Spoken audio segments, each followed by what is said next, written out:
Absolute Batman and Bane are going head to head still, as Marvel and DC go head to head in a week that has some of the biggest at bats from both publishers coming out at the same time. And we're here to talk about it all on this week's edition of Pals Previews. And you guys know how we kick it off. We're going to let you know what is on the docket for this week's episode of Pals Pulls, which of course is Thursdays at 8 p.m. So we are going to be reading the aforementioned Absolute Batman, number 11, The New Gods, number 9, Escape, number 1, Battle Beast, number 4, and Imperial, number 3. What do you guys think is going to be your pick of the week? I got to stick with Imperial on this one. I'm just really enjoying what Hickman and company are doing on this. We have a new artist on this one. I believe it's Federico Vincentini and Iban Coelho are tackling this issue, which are no slouches by themselves. I really like Vincentini and Iban Coelho as well. So I'm excited to see how they tackle it. It looks like we're going to be dealing with some of the wayward heroes in what's going on in this world. We got Hulkling and Wiccan who are dealing with like the scroll side of things, see what's going on there. And we can maybe see who's moving those chess pieces around because that's still a big question mark. But I really enjoy this. So it's Imperial for me. I think it's going to be Escape for me. This is a Rick Remender joint with Daniel Acuna. You guys have turned me on to Remender, and now I look forward to a lot of his books. Seasons has been great. So I'm excited to jump into like another iteration of his creative mind with a different flair. Anthropomorphic animals, cool, sold. I don't bet I don't bet against Rick Remender ever. And it says it's a war epic, and again, those anthropomorphic animals. This is going to be, I think this is going to be really, really, really strong. The solicit says, "Think Inglorious Bastards meets Black Sad." Hello. Okay, hold on Oh, now. Can I change my answer? No, I won't go back. But that's a me book and that's Remender. cool. Like even outside of Remender, that's a me book. Yeah, and Acuna, by the way. Like, let's not Shit, even. yeah. Yeah, What do its animals look like? That's interesting to me too. That's cool. yeah. So that's at the top of my stack for sure. Will it be my pick of the week? We shall see. You guys have the ability to add a book to the stack, to the docket, by voting in the Pals Pulls poll, which is up on our YouTube channel, of course. It goes up every single Thursday at 5 p.m. And these are your options: Hyde Street, number 8, Absolute Flash, number 6, Amazing Spider-Man, number 10, and Justice League Red, number 1. Now, Justice League Red, number 1, is dominating this poll. There are over 400 votes so far. I think we can do even better than that. Vote for what you want to see us discuss. Are you still into Amazing Spider-Man? Vote for that. Hyde Street, it's trailing, but it could still win. You never know. Cast your vote. Let us know. Tune in Thursday to hear our thoughts. Fingers crossed. Hyde Street. I just read issue 7. I've been catching up. Very good. It's so good, dude. Let's turn things over, though, to leagueofcomicgeeks.com because there are a lot of books coming out this week, and we're going to highlight some of the ones that we're excited about, some of the ones we think you should know about, and let's kick it off. I'm gonna start actually with Marvel All on One. This has Ben Grimm, aka the Thing at the forefront, and seemingly he's gonna be duking it out with some major players of the Marvel universe. This is written by Ryan North, Ed McGuinness, and honestly, McGuinness is the thing that's kind of bringing me here. One World Under Doom has been kind of soft. I'm not off on it, and Fantastic Four, I've not been enjoying, especially if you listen to the most recent, or it's kind of middling for me if you listen to the most recent Pals polls. But yeah, I'm gonna give this a shot for my boy, the Thing. Ed McGuinness drawing the thing too is a match made in heaven. Nice. Yeah. Hell There, yeah. the only negative about this comic that I can see is the 799 price tag. That is brutal, but it does say 64 pages. Well, 50 pages, 50. 64 with ads and everything else. Right. 50 pages, 799. Marco, does that math? I want to say yikes. Is this a one? I'm guessing this is a one shot then. It reads that way. Yeah, likely. I might be a big enough McGinnis fan where like Fine. I think I'm thinking the same thing, dude. We're the problem. I always say that shit. Yeah. Man, they even have the right color, the right costumes on the cover too by McGinnis. It's 50, this is out to 15 cents a page, so they're really nickel and diming you. I'm paying for the ads. Yeah. I am very excited for Mega Man Zero Timelines #1. This is another in the series of timeline issues that we've been getting from Udon with Mega Man. The X issue was phenomenal. I loved it. It was my favorite book that came out that week. I don't have as much of an affinity for the Mega Man Zero era of Mega Man because Mega Man's not really in it. It's purely Zero. And so I'm buying this because I've been loving what has happened. And Ian Flynn, who's done a great job in this space, and I think he's written some Sonic stuff that's good too. Those are the yeah. reasons why I'm showing up to the table. Flynn's doing the Sonic DC crossover, which I just read issue 4 or 5. Very fun. Yeah, Yeah. it's just dumb fun. For sure. Zero does look kind of cool though. I'll give him that. I'm yeah. more of a cut man guy, but you know. I want to shout out actually a book that I read issue 1 of, and I actually enjoyed. Ghost Pepper #2 from Image Comics. Ooh. Comes out this week. This is a weird book. This is a creator-owned book. I'm trying to get the creative team here. I have to open it up on my iPad instead.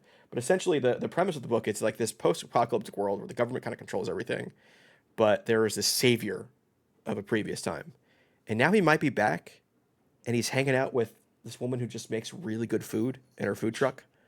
Hell yeah. It's super like anime. It's written and drawn by Ludo Lullaby, colors by Adriano Lucas. The fight scene in that first issue was so freaking sick. This is more of like a visual feast, and like even the way he drew food looked good. It's like a ramen truck. It's kind of given like it's good. The art is similar to we talked about him, Joe Mad. If you're a Joe Mad fan, you like Battle Chasers. This is a similar style of art, a little less exaggerated, and a little more dynamic in terms of the movement and stuff. But I recommend it. I thought Ghost Whipper 1 was a lot of fun. Interesting. That might have turned me off, actually.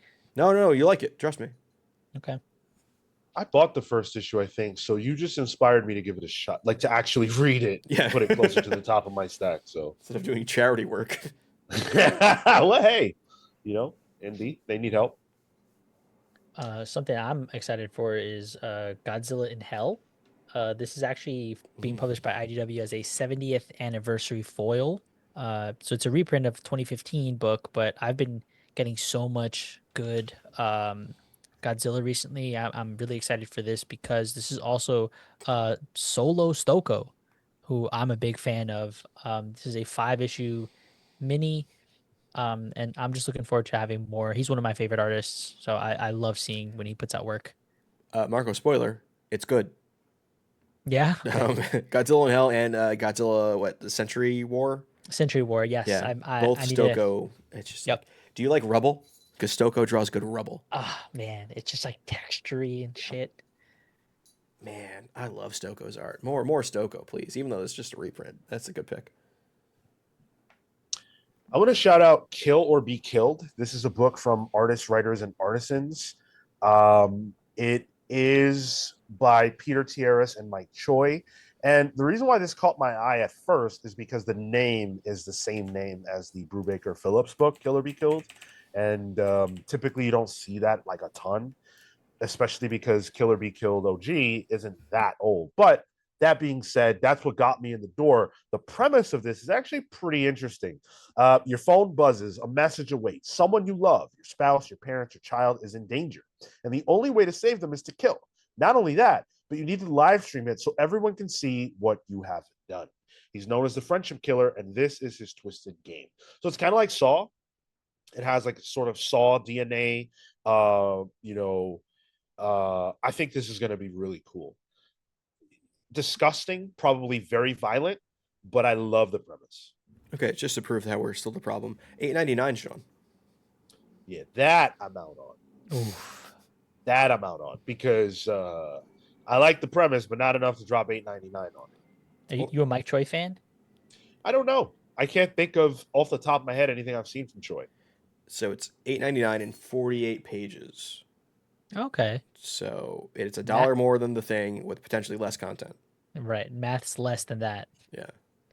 When if Marvel's out mathing you, ugh, That ain't good. yeah, that ain't good. I read one of these. I think it was Cam Girl. Don't ask why I read that one of all of them. And the content of it was good. But Yeah. I think I bought that one too. yeah, I bet you did. I think I did. That was actually an interesting story. It felt like a good one and done story. But I should read it. Something I'm gonna be trying to pick up is Event Horizon Dark Descent #1, another IDW book, and this is kind of like a seemingly horror sci-fi, um, which seems to have some sort of like demonic forces and like a Captain Kirk-esque setting. But actually, I know the artist Tristan Jones from Aliens Defiance did a good run with Brian Wood a few years back. And Christian Ward is a proven talent, can put out some good work. So I'm interested to see from this end what this duo puts together. It's based off a cult film and kind of going to be like a prequel to this, but um, I'm willing to give it a shot. I like sci-fi and I like this kind of genre. well, where are my Gooners at? God, I'm so mad I said those words. Black Hat #1 comes out this week as well. This is G. Willow Wilson and Gleb Milkenov on this book. G. Willow Wilson is not missing for me right now. She's not doing a lot, and like Poison Ivy is still kind of under the radar, but it's quality fucking work that she's doing. And I'm a big Gleb Milkenov fan.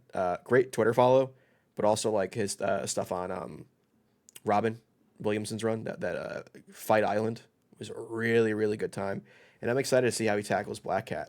And honestly, I know Hayden's getting one of those covers. Let's be real here. Yeah. I am definitely picking this up. I think G. Willow Wilson is tremendous. Very I don't really love the phrase underrated, but underutilized, I would say. Sure. I think she could do a lot more than what she's given to do. And so the fact that she's going to be writing Black Cat, Gleb Melnikov is a tremendous artist. Tyler is completely right about that. This is going to end up in my stack, 100%. Shit, it might be maybe a little quick hit on the show. Who knows if we get to it? Sounds great. Sounds great. My Um, last call out is not like it's something I shouldn't buy. Will I buy is a different matter. They're putting out a facsimile edition of Civil War #1. And that freaks me the fuck out because we are now in an era where like I literally remember buying this very first issue. Like this is 20 years ago now somehow. That's scary to me, but I am happy that they're pushing it out. My copy of Civil War #1 is pretty tarnished because of how many times I have read it. I do actually own all the reprint variants that they list here, except the black and white. Really? I own. So, but my cover A is fucked. So I may buy this. It's $6.99, which is horse shit. Because when this first came out, it definitely wasn't no damn $6.99, but it may end up in my stack. Man, they said here, come get the Unk special. They're calling the Unk at this point. Jeez. You're damn right, bro. Yo, it was at $3.99 cover price for Civil War #1. This has doubled in would you say 10, 15 years time? 20 years. Thanks, Obama. 20 years time. And where are our wages? The same. No, okay, hold on. Don't get me started, Marco. I'll go there. Let's not. I'm going for class solidarity through comic books. Yeah. Yeah. What you could get me started on though is Benjamin #3. I actually am in the midst of catching up on books. This is one of those, literally, I think like the next one or two on the docket, Benjamin #1. And the my LCS guy sold me in on this when I got issue 1, got issue 2, and I'm gonna come here for #3, and I'm gonna read it all kind of in one. Excited for this. It's a underrated, or rather unknown, I guess, writer. I'm not familiar, Ben H. Winters, but the artist Leo Max I follow on Mm. Instagram, and that's a good IG follow for anybody who's a fan of art stuff. Leo Max did that Rogues Black Label book. Oh yeah. Oh. Yeah. I got one last one, and it's an Oni Press book. I'm talking about Adventure Time, the Bubbling College Special. This is Princess Bubblegum and Marceline's, college years together as a couple. Written and drawn by Caroline Cash, who has done the Pee Pee Poo Poo books, Whoa. which are a lot of fun. Sean, you ever read Pee Pee Poo Poo number 69? Absolutely not. It's really really fun stuff. Caroline's won awards for it in terms of like the indie space. Usually, I have a couple of them. I've gifted Pee Pee Poo Poo to people because it's funny. Yeah. Even saying the title alone, that shit's funny. So seeing Caroline tackle kind of an IP property here with Adventure Time, in an unknown era for these characters is fun, and I'm excited to see this. Yeah, issue 69 is good. Yeah, it sounds like we're joking, but we're not. Genuinely. Yeah, it goes like isn't it 169? It isn't 420 the third one. Yes, yeah, Yeah. something like that. Yeah, Wow. That we're gonna leave it there at for pee pee poo poo. this edition of Pals Previews. Let us know if we missed anything, a book that you are excited about that you feel like we should be checking out. Maybe we'll read it. Maybe one of us will check it out. And yeah, thank you for listening. This is your preview, your window into this week in comics. Make sure that you close out your week in comics with us on Thursday, 8 p.m. For Pals Pulls. Thank you so much for watching. We will see you in the next one. Take care. See you next week.